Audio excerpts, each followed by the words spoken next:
So from here onwards, we are going to do the activities of this chapter. Complete the table. ഇവിടെ ഒരു table തന്നിട്ടുണ്ട്. ഈ ടേബിളിൻ്റെ left സൈഡിൽ തന്നിരിക്കുന്ന കാര്യങ്ങളാണ് ഇതിൻ്റെ ടൈറ്റിൽസ് എന്ന് പറയുന്നത്. ഈ ടൈറ്റിൽസ് എന്താണ് അവിടെ മീൻ ചെയ്യുന്നത് എന്നുള്ളത് നമ്മൾ കംപ്ലീറ്റ് ചെയ്യാണ് വേണ്ടത്. So first one, title significance of the title. ആ ടൈറ്റിൽ എഴുതുക.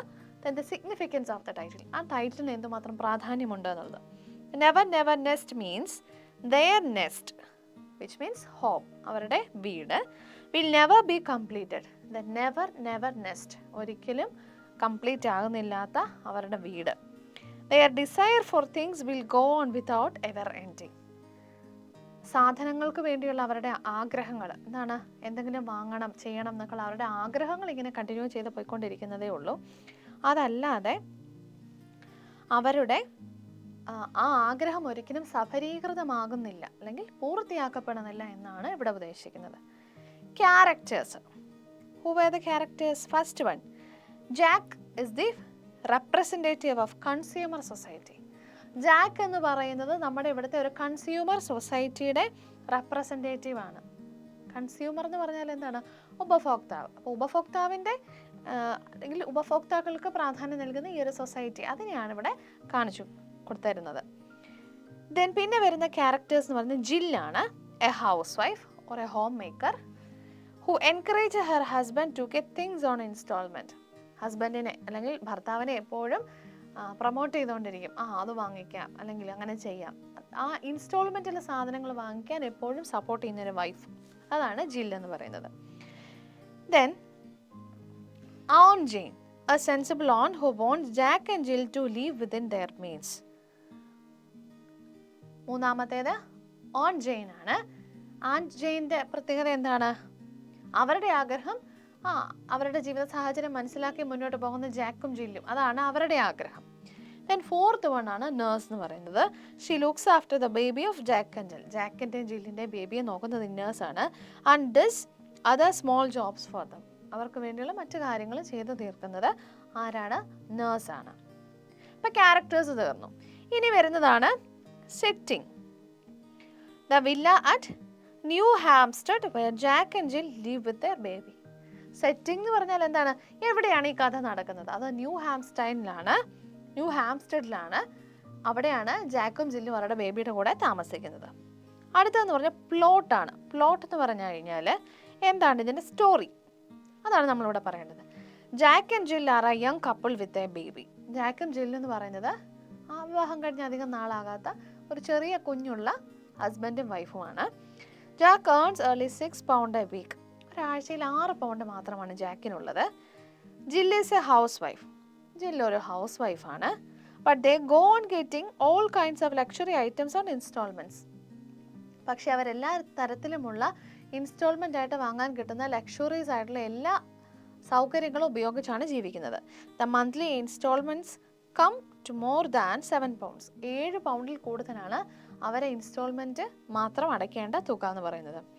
To make up the deficit they will take a loan which will further increase their financial burden. അപ്പം ഈ ഇൻസ്റ്റാൾമെൻറ്റ് കൃത്യമായിട്ട് അടയ്ക്കാൻ വേണ്ടിയിട്ട് അവർ പിന്നീട് ചെയ്യുന്നത് ഒരു ലോൺ എടുക്കുന്നു എന്നുള്ളതാണ്. അത് ശരിക്കും എന്താണ് ചെയ്യുന്നത്?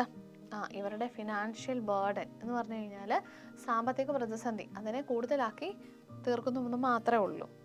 Message of the story. ഈ സ്റ്റോറിയിൽ നമുക്ക് മനസ്സിലാക്കുന്ന മെസ്സേജ് എന്താണ്? Live within your means. Don't fall into the buy now and pay later trap. എന്താണ്? നമുക്ക് എന്താണോ ഉള്ളത് വരുമാനത്തിനനുസരിച്ച് ജീവിക്കുക എന്നുള്ളതാണ് ആദ്യത്തെ സെൻറ്റൻസിൻ്റെ അർത്ഥം. പിന്നെ പറഞ്ഞിരിക്കുന്നത് ബൈ നൗ പേ ലേറ്റർ. ഇപ്പോൾ വാങ്ങൂ, പിന്നീട് പണം അടയ്ക്കൂ. ഇൻസ്റ്റാൾമെൻ്റ് ആയിട്ട് പണം അടച്ചാൽ മതി, തവണയായിട്ട് പണം അടച്ചാൽ മാത്രം മതി എന്നൊക്കെ പറയുന്ന അതൊരു ട്രാപ്പാണ്, ഒരു കെണിയാണ്. ആ കെണിയിൽ വീഴാതെ മുന്നോട്ട് ജീവിക്കുക. ഓക്കെ, ഇത്രയാണ് ഈ ടേബിളിൻ്റെ കണ്ടന്റ് എന്ന് പറയുന്നത്. എല്ലാവർക്കും ക്ലിയർ ആണല്ലോ? Okay, so based on the table prepare A review of the drama. നമ്മളിപ്പോൾ കംപ്ലീറ്റ് ചെയ്ത ടേബിളിനെ ബേസ് ചെയ്തിട്ട് ആ ടേബിളിൻ്റെ കണ്ടന്റ് എന്തൊക്കെയായിരുന്നു അതിനെ ബേസ് ചെയ്തിട്ട് ഒരു റിവ്യൂ തയ്യാറാക്കുക. അപ്പോൾ അതിൻ്റെ ആൻസർ നമുക്ക് നോക്കാം. The never never nest is a one act play with by Cedric Mount. Cedric മൗണ്ടിൻ്റെ വൺ ആക്ട് പ്ലേ ആണ് നെവർ നെവർ നെസ്റ്റ് എന്നുള്ളത്. It exposes the shames of contemporary society. It exposes the charms of contemporary society. Contemporary societyയുടെ ചില വികൃതമാരമായ മുഖങ്ങളെയാണ് ഇത് കാണിച്ചു തരുന്നത്. Which tries to live beyond its means. വരുമാനത്തിനപ്പുറത്തേക്ക് ജീവിക്കുക എന്നുള്ളതാണ് കാണിച്ചു തരുന്നത്. It warns the people against a modern buy now pay later scheme which tempts people to buy things which are not essential for them. അപ്പം ഇപ്പോഴത്തെ കാലഘട്ടത്തിൽ പിന്നീട് പേ ചെയ്തുകൊണ്ട് പിന്നീട് പൈസ അടച്ചുകൊണ്ട് ഇപ്പോൾ തന്നെ നിങ്ങൾക്ക് സാധനങ്ങൾ വീട്ടിൽ കൊണ്ടുപോകാം എന്നുള്ള ഒരു പ്രത്യേക തരത്തിലുള്ള ട്രാപ്പ് എന്ന് വേണമെങ്കിൽ നമുക്ക് പറയാം. മോഡേണിസമാണ് നമ്മുടെ ഇപ്പോഴത്തെ സാഹചര്യത്തിൽ അങ്ങനെ കൊടുക്കുന്ന ഒരു അവസരം ഉപയോഗിച്ച് ആളുകളെ കൊടുക്കുന്ന ഒരു തന്ത്രം. അതിനാണ് ഈ കഥ പ്രാധാന്യം നൽകിയിരിക്കുന്നത്. ബൈ നൗ പേ ലേറ്റ്, ഇതിനാണ് പ്രാധാന്യം നൽകിയിരിക്കുന്നത്. By since they don't have to pay immediately they are tempted to buy things that are available on instalments. അപ്പോൾ ഇവർക്ക് ആവശ്യമുണ്ടെങ്കിലും ഇല്ലെങ്കിലും ഇപ്പോൾ പൈസ കൊടുക്കണ്ട, ഇപ്പോൾ തന്നെ പൈസ കൊടുക്കണ്ട, പിന്നീട് എപ്പോഴെങ്കിലും കൊടുത്ത് തീർത്താൽ മതി എന്നുള്ളത് കൊണ്ട് തന്നെ സാധനങ്ങൾ വാങ്ങാനായിട്ട് ആളുകൾ ടെംപ്റ്റേഷൻ ഉണ്ടാകും, അവർക്ക് വാങ്ങിക്കണം എന്നുള്ള ഒരു തോന്നലുണ്ടാകും. In the play we see Jack and Jill, young couple with a baby. ഈ കഥയിൽ നമുക്ക് കാണാൻ സാധിക്കുന്നത് Jack, Jal and A baby, ആ 3 ക്യാരക്ടേഴ്സിനെയാണ്. Jack earns only 6 pounds a week. ജാക്കിന് ഒരാഴ്ചയിൽ 6 pounds മാത്രമേ ജാക്കിൻ്റെ വരുമാനമായിട്ടുള്ളൂ. ജിൽ ഈസ് എ ഹൗസ് വൈഫ്.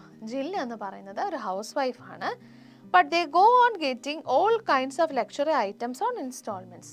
പക്ഷേ അവർ ഇൻസ്റ്റാൾമെൻ്റ് ആയിട്ട് തവണയായിട്ട് അടയ്ക്കാം, ചെയ്യാം എന്നുള്ള രീതി അനുസരിച്ച് അവർ വളരെ ആഡംബരത്തിലാണ് ജീവിക്കുന്നത്.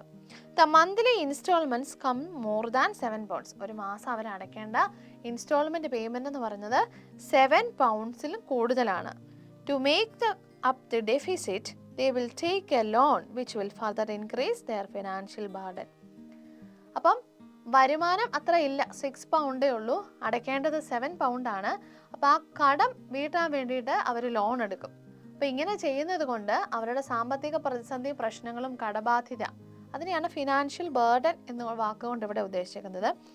ആ ഫിനാൻഷ്യൽ ബേർഡൻ ശരിക്കും ഇവിടെ കൂടി വരികയാണ് ചെയ്യുന്നത്, ഒട്ടും തന്നെ കുറയുന്നില്ല. They launch in the villa. They have fine furniture, radiogram and a piano. They also have a refrigerator and a car. But all these and the villa itself are bought on installments. അപ്പോൾ അവർക്കൊരു വലിയ villa ഉണ്ട്, അവിടെ നല്ല furniture ഉണ്ട്, റേഡിയോഗ്രാം ഉണ്ട്, then they have piano, refrigerator and a car. ഇത്രയുമാണ് items ആണ് അവിടെ ഉണ്ട് എന്ന് നമുക്ക് സ്റ്റോറിയിൽ നിന്ന് മനസ്സിലാകുന്നത്. ഇതെല്ലാം തന്നെ എന്താണ്? ഇൻസ്റ്റാൾമെൻ്റ് ആണ്, ഒന്നും തന്നെ അവരുടെ സ്വന്തമല്ല. So nothing is their own, even their baby as they own money to the doctor. ഒന്നും തന്നെ അവർക്ക് സ്വന്തമല്ല, അവരുടെ കുഞ്ഞു പോലും. അവർ ഡോക്ടർക്ക് പൈസ കൊടുക്കാനുള്ളതുകൊണ്ട് തന്നെ അവരുടെ കുഞ്ഞു പോലും അവർക്ക് സ്വന്തമല്ല എന്നാണ് ഇവിടെ പറഞ്ഞിരിക്കുന്നത്. They have to finish the instalments to make the baby fully their born. അപ്പം ഡോക്ടർക്ക് പൈസ ഇൻസ്റ്റാൾമെൻ്റ് ആയിട്ട് കൊടുത്തു തീർത്താൽ മാത്രമേ ആ കുഞ്ഞിനോടുള്ള അധികാരം പോലും അവർക്ക് പൂർണ്ണമായിട്ടും കിട്ടുകയുള്ളൂ. Their own comes and pace dum 10 pounds. അവരുടെ ആൻഡ് ജാക്ക് അല്ലേ, ആൻഡ് ജെയിൻ വന്നിട്ട് ജാക്കിന് പൈസ കൊടുത്തു. അങ്ങനെ 10 pounds അവർ പേ ചെയ്യുകയും ചെയ്തു. Jill pays it to the doctor hoping that at least the baby in the house will be their own. അപ്പോൾ എന്ത് ചെയ്തു? ജില്ല ആ 10 pounds എടുത്ത് ഡോക്ടറിന് കൊടുത്തിട്ട് അറ്റ്ലീസ്റ്റ് അവരുടെ കുഞ്ഞിനെങ്കിലും അവർക്ക് സ്വന്തമായിട്ട് കിട്ടുമല്ലോ എന്ന് കരുതി ആ പൈസ അടച്ചു. The play is a warning to those who live beyond their means and go on buying things on instalments. വരുമാനത്തിനപ്പുറം ചിലവുകൾ ചെയ്യാനായിട്ട് നോക്കുന്ന ആളുകളുടെയും അതുപോലെ തന്നെ ഇൻസ്റ്റാൾമെൻറ്റിൽ സാധനങ്ങൾ വാങ്ങിച്ചു കൂടാൻ ആഗ്രഹിക്കുന്നവർക്കും എല്ലാം ഉള്ളൊരു മുന്നറിയിപ്പാണ് ഈ കഥ എന്ന് പറയുന്നത്. ഓക്കെ, അപ്പോൾ റിവ്യൂ എല്ലാവർക്കും മനസ്സിലായല്ലോ, ക്ലിയർ അല്ലേ? Okay, moving to the next activity. Question: discuss the features of a script of a play. അപ്പോൾ ഒരു സ്ക്രിപ്റ്റ്, ഒരു നാടകത്തിനുള്ള സ്ക്രിപ്റ്റ് എഴുതുന്നതിൻ്റെ ഫീച്ചേഴ്സ് എന്തൊക്കെയാണെന്ന് ഒന്ന് ഡിസ്കസ് ചെയ്യാനാണ് പറഞ്ഞിരിക്കുന്നത്. Prepare a script based on the story ഇത് scholarship jacket highlighting the following scenes. അപ്പോൾ scholarship jacket നമ്മൾ സ്റ്റോറി ആയിട്ട് പഠിച്ചായിരുന്നു അല്ലേ? നമ്മൾ ഓൾറെഡി പഠിച്ച് ഫിനിഷ് ചെയ്ത ചാപ്റ്ററാണ്. അപ്പോൾ ആ ചാപ്റ്ററിനെ ബേസ് ചെയ്തിട്ട് നമ്മളിപ്പോൾ പഠിച്ച രീതിയിലുള്ള ഡ്രാമയുടെ സ്ക്രിപ്റ്റ് എഴുതണം. അത് എന്തൊക്കെ സീനിനെ ബേസ് ചെയ്താണ് എഴുതേണ്ടതെന്നുള്ളത് നമുക്ക് അടുത്തത്തെ ക്വസ്റ്റ്യൻസ് ആയിട്ട് ഓപ്ഷൻസ് ആയിട്ട് തരുന്നുണ്ട്. അപ്പോൾ അതിന് ചേരുന്ന രീതിയിലുള്ള സ്ക്രിപ്റ്റ് നമ്മൾ എഴുതുക. Okay, so this is the first question. The argument between mister Smith and mister Boone. Mister സ്മിത്തും മിസ്റ്റർ ബൂൺ തമ്മിലുള്ള ആർഗ്യുമെൻറ്റ്. സ്ക്രിപ്റ്റ് ഇങ്ങനെയാണ് കേട്ടോ. A classroom. Mr. Smith, the history teacher, and Mr. Boone, the maths teacher, are engaged in an argument. The students are out for their PE classes. ഒരു class room, mister സ്മിത്തും ബൂണും സംസാരിച്ചുകൊണ്ടിരിക്കുന്നു. അവർ argument നടത്തിക്കൊണ്ടിരിക്കുകയാണ്. അപ്പോൾ students എല്ലാം PE ക്ലാസ്സസിന് പോയിരിക്കുന്നു. Mister boon in A pleading voice. അപ്പോൾ എന്താണ്, ഇങ്ങനെ please യാചിച്ച് ചോദിക്കുകയാണ്. Mister Smith, this year we should give the scholarship jacket to Joanne and not to Martha. ഈ വർഷം നമുക്ക് മാർത്തയ്ക്ക് കൊടുക്കണ്ട, പകരം ജോവാന് കൊടുക്കാം. മിസ്റ്റർ സ്മിത്ത് ആംഗ്രിലി, നല്ല ദേഷ്യത്തിൽ, I refuse to support you. Joan's grades are nowhere near Martha's. അതിനോട് എനിക്ക് താല്പര്യമില്ല, കാരണം മാർത്തയുടെ ഗ്രേഡുകളുടെ അടുത്തുപോലും ജോവാൻ എത്തിയിട്ടില്ല. How can you even think of doing such a thing? പിന്നെ നിങ്ങൾക്ക് എങ്ങനെയാണ് ഇങ്ങനെയൊക്കെ ചെയ്യാനായിട്ട് തോന്നുന്നത്? Then mister Boone, Joan's father is on the school board. School ബോർഡിൽ ജോവാൻ്റെ ഫാദർ ഉണ്ട്. He owns the only store in town. അതുപോലെ തന്നെ ടൗണിലെ ഒരേ ഒരു സ്റ്റോർ എന്ന് പറയുന്നത് ജോവാൻ്റെ ഫാദറിൻ്റെയാണ്. Mister Smith, I don't care who Joan's father is. I won't lie or falsify Martha's records. ഇപ്പോൾ ജോവാൻ്റെ ഫാദർ ആരായാലും അതെനിക്കൊരു പ്രശ്നമല്ല. അതുപോലെ തന്നെ മാർത്തയുടെ റെക്കോർഡ്സ്, ഗ്രേഡ് റെക്കോർഡ്സ് ഞാൻ ഒരിക്കലും മാറ്റുകയുമില്ല. She is a straight A+ and you know it. അവൾ വളരെ മിടുക്കിയായിട്ടുള്ള A+ കാരിയായിട്ടുള്ള ഒരു കുട്ടിയാണ്, അത് നിങ്ങൾക്ക് അറിയുകയും ചെയ്യാം. Mister Boone, but Martha is a Mexican. Martha എന്ന് പറയുന്നത് ഒരു മെക്സിക്കൻ ആയിട്ടുള്ള കുട്ടിയാണ്.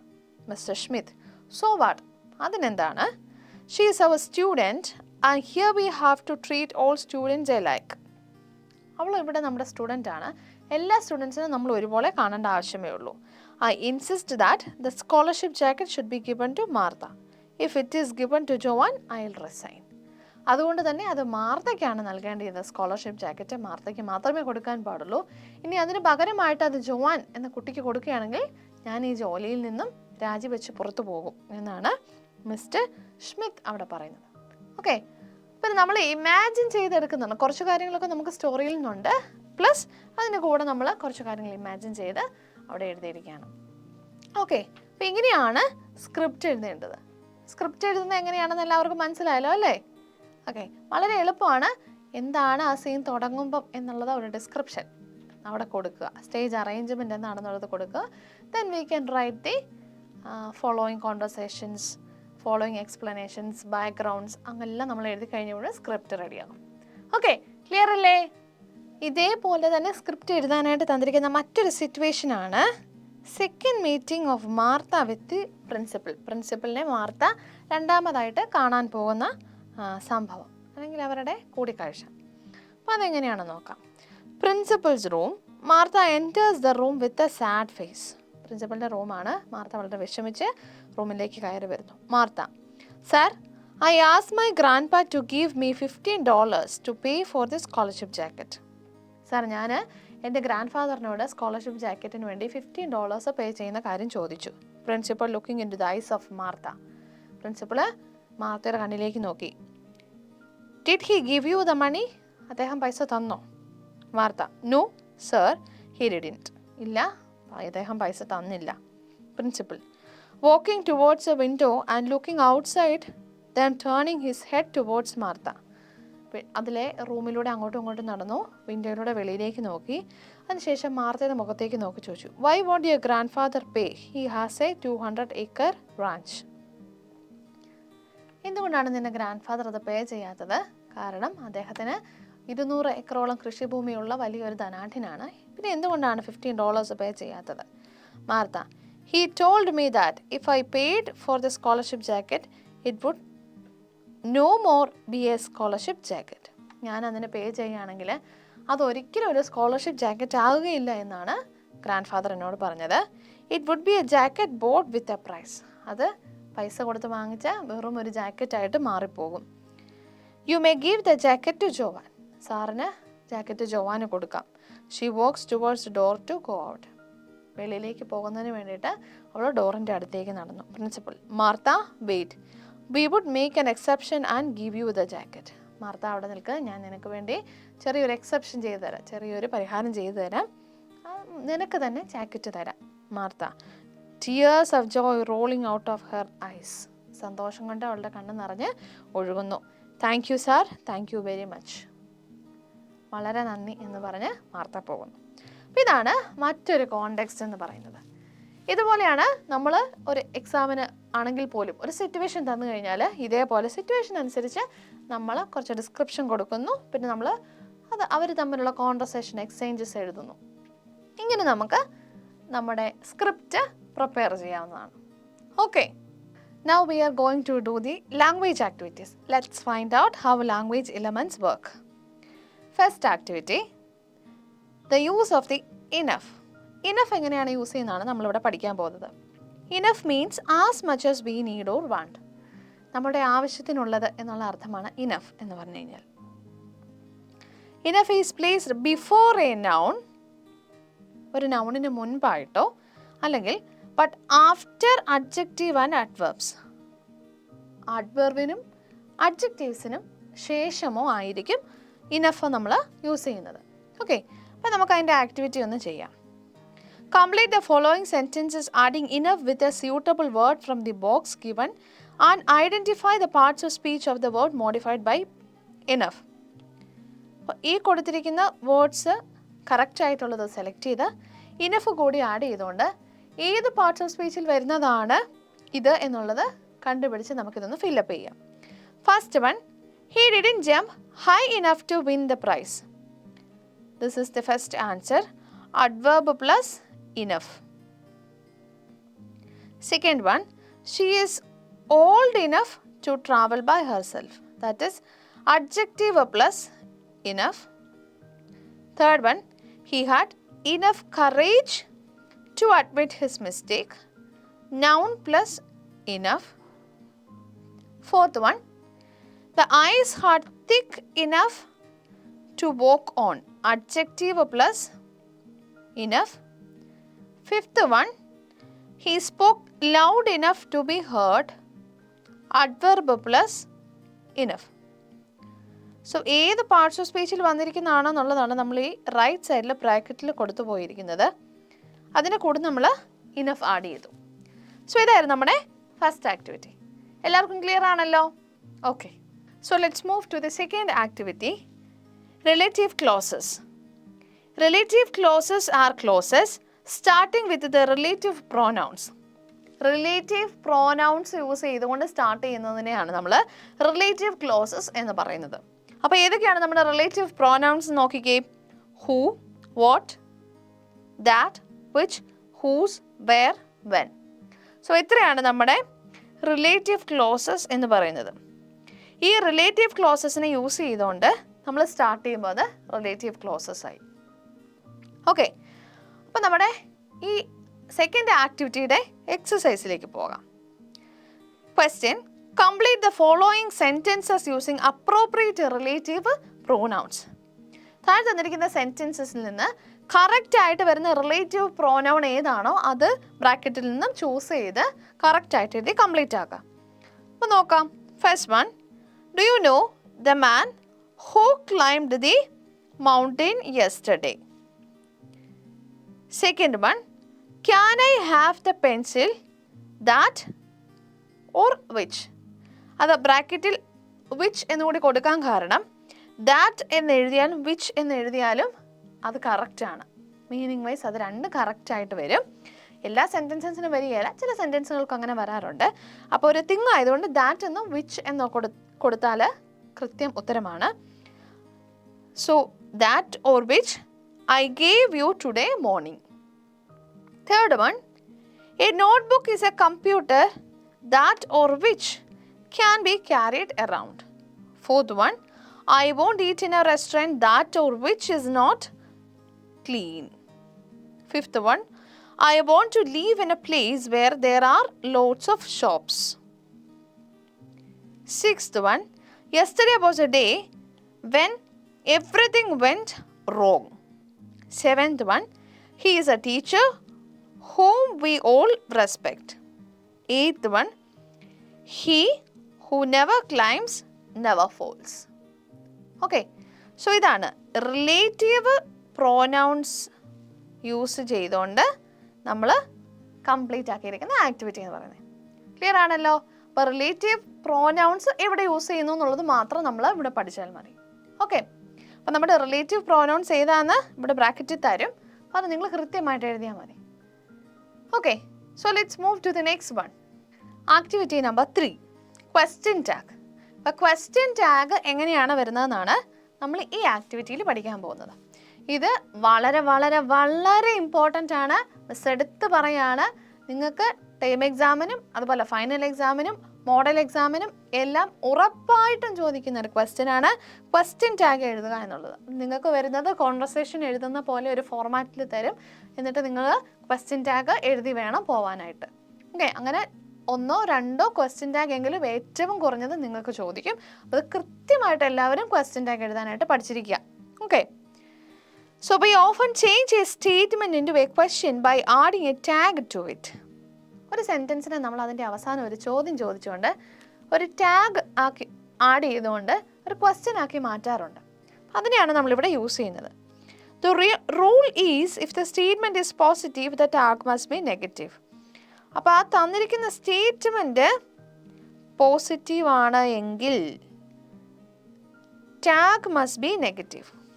അപ്പോൾ പോസിറ്റീവ് സ്റ്റേറ്റ്മെൻ്റ് ആണെങ്കിൽ നെഗറ്റീവ് ടാഗ് വരും. Okay, if the statement is negative the tag must be positive. അപ്പം സ്റ്റേറ്റ്മെൻറ്റ് നെഗറ്റീവ് ആണ് എങ്കിൽ ടാഗ് പോസിറ്റീവ് ആകും. അപ്പോൾ ഓപ്പോസിറ്റ് ആണ് എന്ന് നിങ്ങൾ ആദ്യം മനസ്സിലാക്കുക.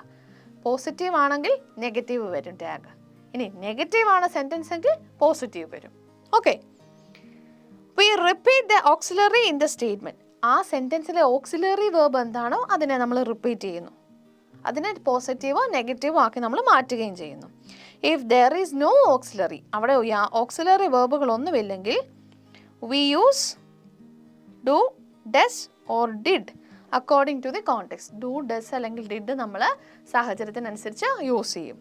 ഓക്കെ, അപ്പോൾ ഓക്സിലറി എന്താണെന്ന് നിങ്ങൾക്ക് ഇപ്പോൾ നമുക്ക് ചെയ്യുമ്പോൾ മനസ്സിലാകും. ആരും കൺഫ്യൂസ്ഡ് ആകണ്ട. നമുക്ക് നോക്കാം. Identify the correct question tag and fill in the blanks. Correct question tag ഏതാണെന്ന് നോക്കി ചെയ്യുക. He sometimes reads the newspaper. അപ്പോൾ റീഡ്സ് എന്നുള്ളതൊരു വെർബാണെന്ന് നിങ്ങൾ പഠിച്ചിട്ടുണ്ട് അല്ലേ? ഇതിനെ നമ്മൾ മെയിൻ വെർബ് എന്നാണ് പറയുന്നത്. ഇതിൻ്റെ കൂടെ ഈസ്, വാസ്, വേർ അങ്ങനെ എന്തെങ്കിലും ആണെങ്കിൽ അതിനെയാണ് നമ്മൾ ഓക്സിലറി വെർബ് എന്ന് പറയുന്നത്. ഓക്കെ, ഇവിടെ അങ്ങനെ ഒരു ഓക്സിലറി വെർബ് ഇല്ല. ഓക്കെ, അപ്പോൾ ഓക്സിലറി വെർബ് ഇല്ലെങ്കിൽ നമ്മൾ എന്ത് യൂസ് ചെയ്യണമെന്ന് പറഞ്ഞാൽ ഡു, ഡസ് അല്ലെങ്കിൽ ഡിഡ്, ഇത് മൂന്നിൽ ഏതെങ്കിലും ആണ്. അപ്പോൾ ഇവിടെ കറക്റ്റ് ആയിട്ട് ചേരുന്നത് ഡസൻറ്റ് ഹി എന്നുള്ളതാണ് ആൻസർ ആയിട്ട് വരുന്നത്. കാരണം എന്താണ്? ഇതൊരു പോസിറ്റീവ് സ്റ്റേറ്റ്മെൻ്റ് ആണ്. അതുകൊണ്ട് ഇവിടെ നെഗറ്റീവ് ആൻസറേ വരുള്ളൂ. അതുകൊണ്ടാണ് ഡസൻറ്റ്. ഓക്കെ, ഇനി നമുക്ക് തിരിച്ചു വരും, നമുക്ക് നോക്കാം എങ്ങനെയാണെന്നുള്ളത്. Second one, I think he is from Maldives. അവൻ മാൽദീവ്സിൽ നിന്നാണെന്ന് തോന്നുന്നു. അപ്പം ഹീസ് എന്നുള്ളതാണ്, ഈസിൻ്റെ ഷോർട്ട് ഫോം ആണ് അത്. അപ്പം എന്ത് വരും? ഈസിൻറ്റ് ഹീ എന്നുള്ളത് നമ്മൾ കൊടുക്കും.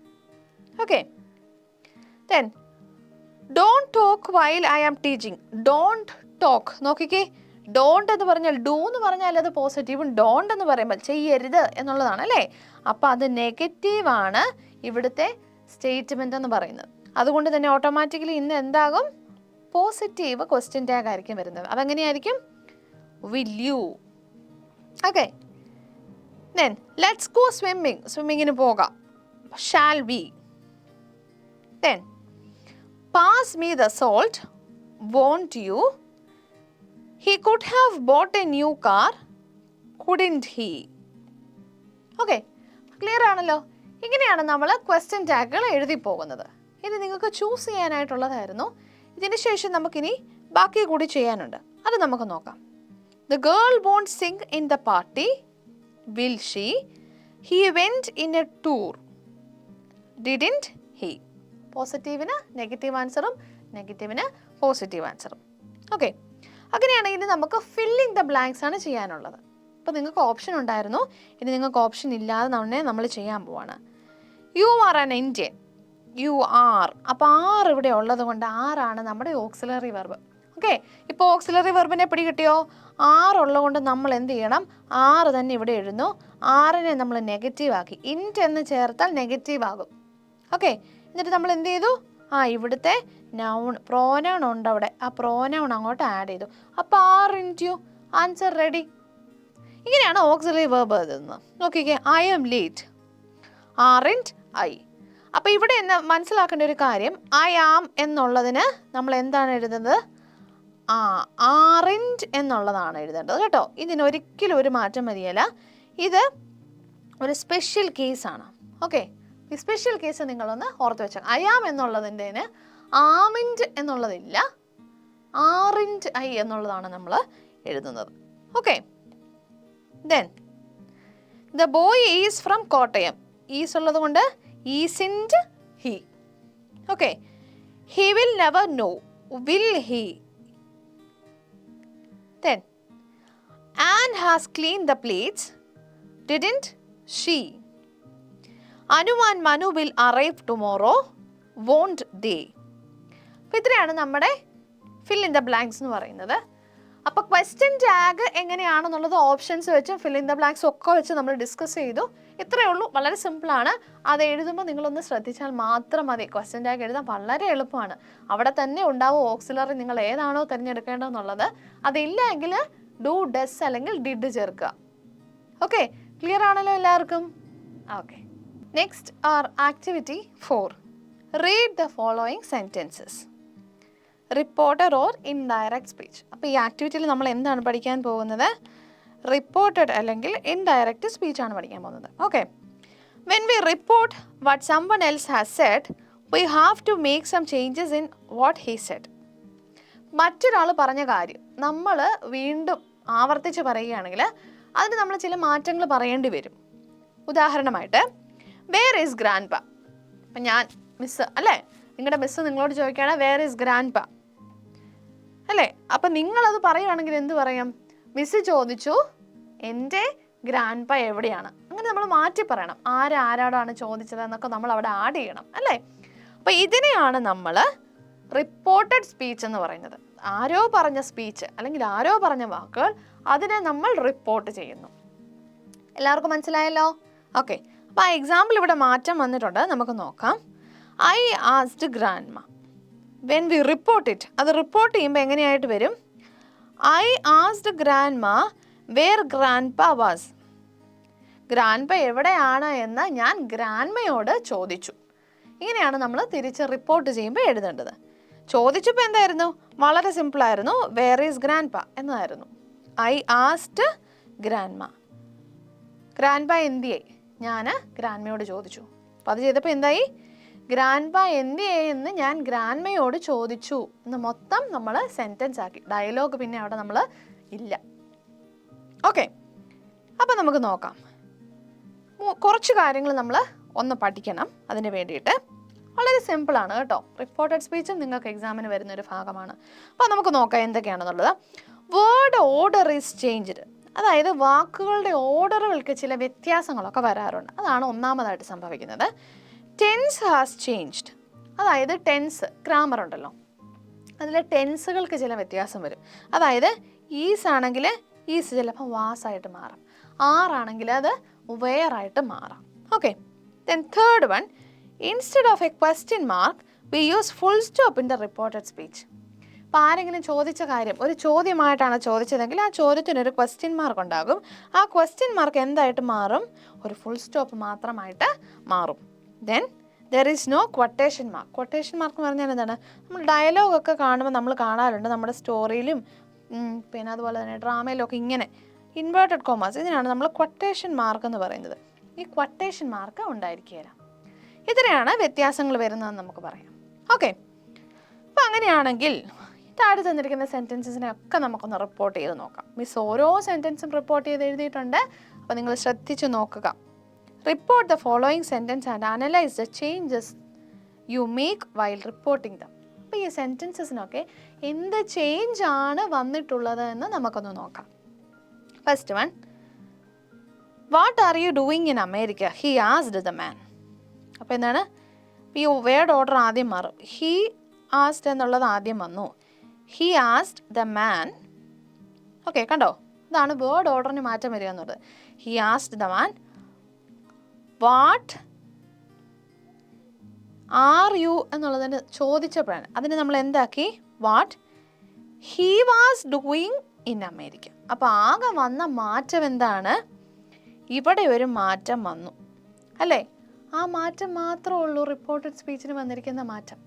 ഇപ്പോൾ സിമ്പിൾ അല്ലേ, മനസ്സിലാവുന്നില്ലേ നിങ്ങൾക്ക്? ബാക്കിയൊക്കെ നിങ്ങൾക്ക് തന്ന സെൻറ്റൻസിനകത്തുണ്ട് അല്ലെങ്കിൽ ക്വസ്റ്റ്യൻ്റെ അകത്തുണ്ട്. ഇതാണ് അതിൻ്റെ ഉത്തരവ്. ഓക്കെ, അപ്പോൾ നമുക്ക് സെക്കൻഡ് വൺ നോക്കാം. Have you met your friends, you asked her. He asked her if she had met his friends. Third one, can you help me, she asked the boy. She asked the boy if he could help her. Can എന്നുള്ളത് change ചെയ്ത് കുഡായിട്ട് മാറി എന്നുള്ളതാണ് ഇവിടുത്തെ tense stage ഒക്കെ നമ്മൾ പറയുന്നത് കേട്ടോ. Fourth one, watch him carefully, she said to her mother. She told her mother to watch him carefully. Why did you come late, the teacher asked her. The teacher asked her why she came late. Sixth one, please don't touch it, he said to her. He requested her not to touch it. അതൊരു request ആയിരുന്നു, ചോദിക്കായിരുന്നു. Told എന്ന് പറയുന്നതിന് പകരം request ആയതുകൊണ്ടാണ് നമ്മളവിടെ requested എന്നുള്ള ward മാറ്റം വരുത്തി എഴുതിയത്. അപ്പോൾ നമുക്ക് ടോൾഡ്, ആസ്ഡ്, റിക്വസ്റ്റഡ്, പ്ലീസ്ഡ് എന്നൊക്കെ നമുക്ക് ചോദിക്കാം. അവിടെ എന്ത് തരം വാക്കുകളാണോ സെൻറ്റൻസ് ആണോ യൂസ് ചെയ്യുന്നത് അതിനനുസരിച്ച് നമ്മൾ ചില മാറ്റങ്ങളൊക്കെ വരുത്തുന്നു. ഓക്കെ, അപ്പോൾ ഇത്ര വരെ എല്ലാവർക്കും ക്ലിയർ ആണല്ലോ. അപ്പോൾ ഇനി നമുക്ക് ബാക്കി നോക്കാം. Moving to the next one, let us edit. Read the following sentences. When we report what someone else has said, we have to make some changes in what he said. For example, where is grandpa? I asked grandma. When we report it, it will be, I asked grandma where grandpa was. We noticed that there were some changes. താഴെ തന്നിരിക്കുന്നതും ഒരു editing ആണ്. Reported സ്പീച്ചിന് ബാക്കിയായിട്ട് വരുന്ന ഒരു editing ആണ്. അതുകൊണ്ടാണ് നമ്മൾ already പറഞ്ഞ അതേ ക്വസ്റ്റ്യൻ്റെ തന്നെ ഫോർമാറ്റ് ഇവിടെയും വന്നിരിക്കുന്നത്. ഓക്കെ, അപ്പോൾ നമുക്ക് എഡിറ്റിംഗ് ഒന്ന് നോക്കിയാലോ. The scholarship jacket is a story by Martha Salinas and is about a Mexican girl named Martha. Every year in the Texas school, a scholarship jacket was presented to the class valedictorian. This scholarship jacket was the only object in Martha's mind. She was a skinny girl who was not very pretty. However, she was smart enough and had maintained an A+ average in her 8 years of school. One day, she overheard two teachers arguing on why the jacket should be given to Joanne. The next day, the principal told her that the scholarship jacket was going to cost $15. And if she couldn't pay it, it would be given to the runner-up. Martha left the school in tears and was even more heartbroken when her grandfather said she couldn't have the money. The next day, she told the principal dejectedly that she couldn't have the scholarship jacket and explained why. As she was about to exit the office, she mentioned Joanna's name. The principal, feeling guilty, told Martha that she would have the scholarship jacket. Finally, Martha realized that she had earned the jacket and hadn't purchased it. So, കുറച്ച് lengthy ആയിട്ടുള്ള ഒരു let's edit അല്ലേ, നമ്മുടെ edit format ആയിരുന്നു ഇവിടെ ഉണ്ടായിരുന്നത്. അപ്പോൾ നമ്മൾ എഡിറ്റിങ്ങും കംപ്ലീറ്റ് ചെയ്തിരിക്കുകയാണ്. നമ്മുടെ ആക്ടിവിറ്റീസ് എല്ലാം ഫിനിഷായി. സ്കോളർഷിപ്പ് ജാക്കറ്റിൽ നിന്നുള്ള വന്നിട്ടുള്ള എഡിറ്റിംഗ് ആയിരുന്നു. പക്ഷേ ഇറ്റ് ഈസ് ഈസി, വളരെ സിമ്പിളായിട്ടുള്ള എഡിറ്റിംഗ് ആയിരുന്നു. അപ്പോൾ ഈ ചാപ്റ്റർ നമ്മുടെ നെവർ നെസ്റ്റ് എല്ലാവർക്കും മനസ്സിലായിട്ടുണ്ടെന്ന് മിസ് വിചാരിക്കുകയാണ് കേട്ടോ. ഓക്കെ മൈ ഡിയർ സ്റ്റുഡൻസ്, അപ്പോൾ നിന്ന് നമ്മൾ ഫിനിഷ് ചെയ്ത ചാപ്റ്ററിൻ്റെ പേരെന്തായിരുന്നു? ദ നെവർ നെസ്റ്റ് അല്ലേ. നല്ലൊരു ഡ്രാമയായിരുന്നു. ആ ഡ്രാമയുടെ തീമൊക്കെ നമ്മൾ ഡിസ്കസ് ചെയ്തിട്ടുണ്ടായിരുന്നു. നമ്മുടെ characters Jack, Jill, on Jane, nurse, ഇതൊക്കെയായിരുന്നു നമ്മുടെ ക്യാരക്ടേഴ്സ്. അതുപോലെ തന്നെ കൺസ്യൂമേഴ്സിൻ്റെ ഒരു പർച്ചേസിങ് തീമായിരുന്നു ഈ ഡ്രാമയിലൂടെ നമ്മൾ പഠിച്ചത് അല്ലേ. People want to buy everything as instalment, എല്ലാം ഇൻസ്റ്റാൾമെൻ്റ് ആയിട്ട് വാങ്ങിക്കുന്ന ആളുകളെ ശരിക്കും പറഞ്ഞു കഴിഞ്ഞാൽ ഒന്ന് കളിയാക്കിക്കൊണ്ട് തന്നെ നമ്മുടെ റൈറ്റർ എഴുതിയതായിരുന്നു ഈ ഡ്രാമ എന്ന് പറയുന്നത്. അപ്പോൾ ഈ ഡ്രാമയിൽ കുറേ സറ്റൈറിക്കൽ എലമെൻറ്റ്സ് ഉണ്ട്. സറ്റൈർ എന്ന് പറഞ്ഞാൽ എന്താണ്? ചില സമൂഹത്തിൽ നിലനിന്നിരുന്ന ചില കാര്യങ്ങളെ തമാശ രൂപേണ ഒന്ന് കളിയാക്കുക എന്നുള്ളതാണ് സറ്റൈറിൻ്റെ ഉദ്ദേശം. അപ്പോൾ ഇതൊരു സറ്റൈറിക്കൽ ഡ്രാമയാണ് എന്ന് നമുക്ക് പറയാനായിട്ട് സാധിക്കും. ഓക്കെ, അപ്പോൾ നമ്മുടെ ജാക്കും ജില്ലും നമ്മുടെ റിയൽ ലൈഫിൽ നമുക്ക് കാണാൻ സാധിക്കുന്ന പല ക്യാരക്ടേഴ്സിനെ ഒന്ന് റിയലാക്കി കാണിച്ചിരിക്കുന്ന ഒരു എക്സാമ്പിളാണ് ജാക്കും ജില്ലും അല്ലേ. അപ്പോൾ ഇവരുടെ ഈ സ്റ്റോറിയിൽ നിന്നും നമ്മൾ നല്ല കാര്യങ്ങളൊക്കെ എടുക്കുക and we have to follow it in our life, നമ്മുടെ ജീവിതത്തിൽ നമ്മൾ കൊണ്ടുപോകുക. ഓക്കെ, അപ്പോൾ ഈ ചാപ്റ്റർ നമ്മൾ മെയിനായിട്ട് സ്റ്റോറി പഠിച്ചതിന് ശേഷം വി ഹാവ് ടു ലേൺ. നിങ്ങൾ എന്തൊക്കെ പഠിക്കണം? You have to learn reported speech, then you have to learn the question tag. That two things are very important. ഈ രണ്ട് കാര്യങ്ങളും വളരെ വളരെ ഇമ്പോർട്ടൻ്റ് ആയിട്ടുള്ള കാര്യമാണ്. അതുകൊണ്ടാണ് മിസ് ക്ലാസ് വൈൻഡ് അപ്പ് ചെയ്യുന്ന ടൈമിൽ ഒന്നും കൂടെ നിങ്ങളെ ഓർമ്മിപ്പിക്കുന്നത്. ആരും വിഷമിക്കേണ്ട, നമ്മൾ ക്വസ്റ്റ്യൻ പേപ്പേഴ്സ് ഒക്കെ ഡിസ്കസ് ചെയ്യും, ഈ വർഷത്തെ പ്രീവിയസ് ഇയേഴ്സ് എല്ലാം ചെയ്യും. അപ്പോൾ ആ ടൈമിൽ ഇങ്ങനെയുള്ള കാര്യങ്ങൾ നമ്മൾ ഒന്നുകൂടെ ഡിസ്കസ് ചെയ്ത് പോകുന്നതാണ്. പക്ഷേ അപ്പോഴത്തേക്കും എന്തായിരിക്കണം, നിങ്ങൾ ഇതെല്ലാം നന്നായിട്ട് പഠിച്ചു വെക്കണം, എങ്കിലല്ലേ മിസ്സിൻ്റെ കൂടെ ഇത് നിങ്ങൾക്ക് ചെയ്തു പോകാനായിട്ട് പറ്റുള്ളൂ. ഓക്കെ, അപ്പോൾ ഇന്നത്തെ ക്ലാസ് നമ്മൾ വൈൻഡ് അപ്പ് ചെയ്യാണ്.